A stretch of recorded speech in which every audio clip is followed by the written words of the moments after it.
नमस्कार। आज बात करेंगे एक ऐसी सरकारी योजना के बारे में जो घर बैठे कमाई करने का सपना देखने वाली महिलाओं के लिए एक बहुत बड़ा मौका हो सकती है। तो चलिए इस योजना को बिल्कुल शुरू से समझते हैं। जी हाँ, ये योजना सच में आत्मनिर्भर बनने की राह में एक बड़ा कदम हो सकती है। लेकिन इसका पूरा फायदा उठाने के लिए हर एक बात को, हर एक डिटेल को ठीक से समझना बहुत जरूरी है। क्योंकि जानते हैं, एक छोटी सी भी गलती हुई तो ये सुनहरा मौका हाथ से निकल सकता है। तो सबसे पहला सवाल यही उठता है कि ये फ्री सिलाई मशीन योजना आखिर है क्या चीज और सरकार का इसके पीछे असली मकसद क्या है। चलिए इसी को समझते हैं। देखिए, इसे सिर्फ एक सिलाई मशीन बांटने वाली स्कीम समझने की गलती मत कीजिएगा। नहीं, इसका मकसद बहुत बड़ा है। असली मकसद है महिलाओं को आर्थिक रूप से अपने पैरों पर खड़ा करना, उन्हें आत्मनिर्भर बनाना, ताकि वो घर बैठे अपना खुद का काम शुरू कर सकें और अपनी कमाई कर सकें। और सबसे अच्छी बात पता है क्या है, इस योजना का जो फोकस है वो बिल्कुल सही जगह पर है। मतलब ये स्कीम समाज के उन लोगों तक पहुंचने की कोशिश कर रही है जिन्हें इसकी सबसे ज्यादा जरूरत है। खास तौर पर गरीब, मजदूर, ग्रामीण और वो महिलाएं जिनके पास कोई काम नहीं है, उन्हें ताकत देने के लिए ही इसे बनाया गया है।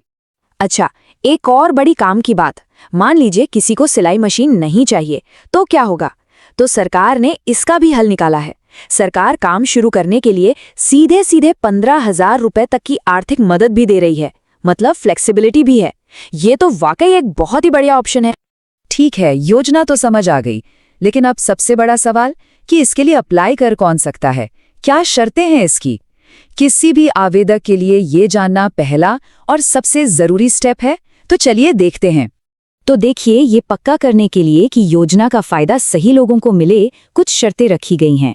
जैसे कि उम्र कितनी होनी चाहिए, परिवार की सालाना कमाई कितनी हो और काम की स्थिति क्या है।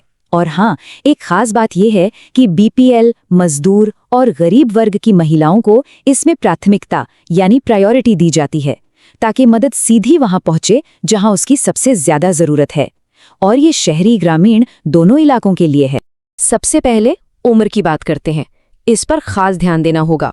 अप्लाई करने वाले की उम्र 20 से 40 साल के बीच ही होनी चाहिए।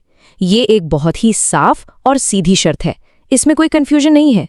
उम्र के बाद जो दूसरी सबसे जरूरी शर्त है वो है परिवार की सालाना कमाई। ये 2 लाख रुपए से कम होनी चाहिए। सीधी सी बात है, ये नियम इसलिए है ताकि स्कीम का फायदा सच में उन परिवारों तक पहुंचे जिन्हें इसकी सबसे ज्यादा जरूरत है। अच्छा, तो मान लीजिए कि कोई इन शर्तों को पूरा करता है, तो अगला स्टेप क्या है? अगला कदम है अपने सारे जरूरी डॉक्यूमेंट्स यानी कागजात तैयार करना। तो चलिए एक लिस्ट बना लेते हैं कि क्या क्या चाहिए होगा। एप्लीकेशन प्रोसेस शुरू करने से पहले कुछ डॉक्यूमेंट्स बिल्कुल रेडी रखने होंगे, जैसे कि आधार कार्ड, इनकम सर्टिफिकेट और बैंक पासबुक। अगर ये सब पहले से तैयार हों तो पूरी प्रक्रिया बहुत आसान हो जाती है। और हाँ, एक बहुत बहुत जरूरी बात, इसे ध्यान से सुनिए। किसी भी डॉक्यूमेंट में अगर नाम या जन्म की तारीख में जरा सी भी गलती हुई तो एप्लीकेशन सीधे रिजेक्ट हो सकती है। इसलिए फॉर्म जमा करने से पहले एक एक डॉक्यूमेंट को 2 बार चेक करना बहुत जरूरी है। चलिए अब आते हैं प्रोसेस के सबसे जरूरी हिस्से पर कि अप्लाई करना कैसे है। इसके लिए क्या क्या तरीके हैं, अब इसे समझते हैं। तो देखिए, अप्लाई करने के मोटे तौर पर 2 रास्ते हैं, एक ऑनलाइन और दूसरा ऑफलाइन। अब कौन सा तरीका उपलब्ध होगा, ये इस बात पर निर्भर करता है कि आप किस राज्य में रहते हैं। ऑनलाइन के लिए तो सरकारी वेबसाइट हैं ही, और ऑफलाइन के लिए सीएससी सेंटर या ब्लॉक ऑफिस जैसे विकल्प हैं। अगर ऑनलाइन अप्लाई करने का सोच रहे हैं तो प्रोसेस काफ़ी सीधा साधा है।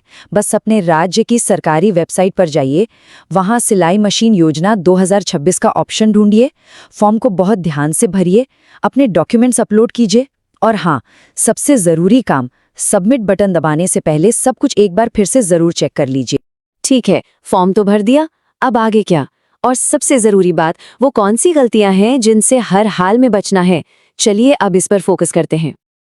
तो एप्लीकेशन जमा होने के बाद होता क्या है? सबसे पहले तो अधिकारी आपके फॉर्म की जांच पड़ताल करते हैं। फिर जिन लोगों का आवेदन मंजूर होता है उनकी एक लिस्ट निकलती है और आखिर में उन्हें योजना का लाभ मिलता है। हाँ, इस पूरे काम में 30 से 90 दिन का वक्त लग सकता है, तो थोड़ा सब्र रखना बहुत जरूरी है। अब उन 3 बड़ी गलतियों की बात करते हैं जिनकी वजह से ज्यादातर एप्लीकेशन फॉर्म रिजेक्ट हो जाते हैं। इन पर ध्यान देना बहुत ही ज्यादा जरूरी है। तो वो 3 गलतियां कौन सी हैं? पहली, फॉर्म में कोई भी गलत जानकारी भर देना। दूसरी, किसी फ्रॉड या नकली वेबसाइट पर जाकर अप्लाई कर देना। और तीसरी, अधूरा फॉर्म जमा करना या कोई डॉक्यूमेंट भूल जाना।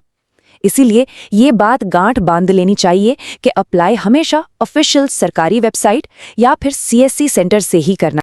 तो ठीक है, पूरा प्रोसेस तो अब समझ में आ गया। अब जरा इस योजना के असली और बड़े फायदों पर भी एक नजर डाल लेते हैं।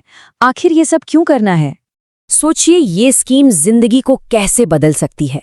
सबसे पहले तो घर के आराम से काम करने की आजादी मिलती है।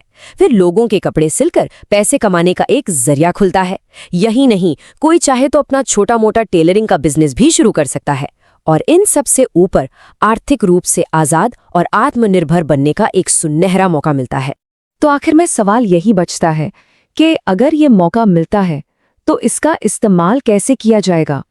क्या इससे एक छोटा बिजनेस खड़ा होगा या फिर घर से ही कमाई का एक नया रास्ता खुलेगा? ये एक सोचने वाली बात है। और आखिर में एक जरूरी बात, यहाँ दी गई सारी जानकारी सिर्फ आपकी समझ के लिए है। याद रखिए, सरकारी योजनाओं के नियम राज्य और समय के हिसाब से बदल सकते हैं। इसलिए हमारी सलाह यही है कि अप्लाई करने से पहले एक बार ऑफिशियल सरकारी वेबसाइट पर जाकर सारी जानकारी खुद जरूर चेक कर लें।